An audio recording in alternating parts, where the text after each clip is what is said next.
What if all the root of your personal failures, and I'm not just talking about with women, with sex, but I'm also talking about business, with money, with your relationships with your friends and in your family, your emotional state, actually had an anatomical location? I'm of the opinion that a man's psoas and also the iliacus muscle is the root of all your potential. And lack of consciousness in this area is causing catastrophic damage, or maybe not catastrophic damage, but it is limiting or leashing your potential. If you want your life to be quantifiably better in some tangible and measurable way, it's worth exploring this. It really is worth exploring this. The systemic block, okay?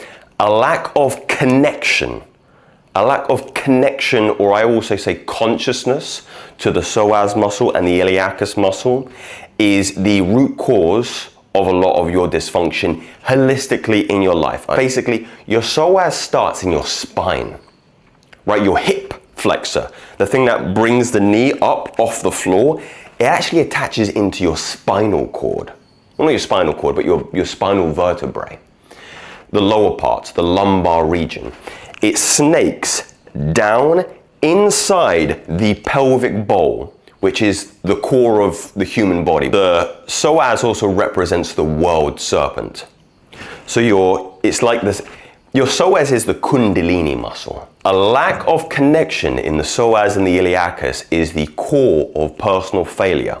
Chronically tight hip flexors, they sever the connection between your higher self and earth, or your sexual energy center.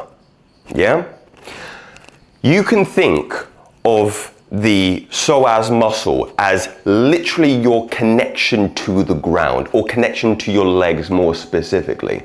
If this muscle is chronically tight, and it is chronically tight in you, flexibility is very, very important in the psoas and the iliacus muscle, very, very important. But functionally, you need to have strength and mobility in this area. You need to be able to get your knee, like my knee should be able to get up almost to my chest here when your psoas muscle is functioning correctly. So again, I should say with full transparency, I'm still training this every single day, or still moving it, or still developing it every single day. David Goggins said that his life changed quantifiably when he started stretching his psoas muscle. Now, if you have kind of jelly legs, or if you stand up kind of now and kind of plant your feet and maybe go on one leg, like you should be able to balance very well. Like your connection with your feet is super, super important. Okay? If you train in shoes a lot and you're not barefoot, you probably have jelly legs, like your adductors. Like maybe the front camera can kind of see me, but if I kind of widen my stance and I shift from right leg to left leg, I'm very strong like this.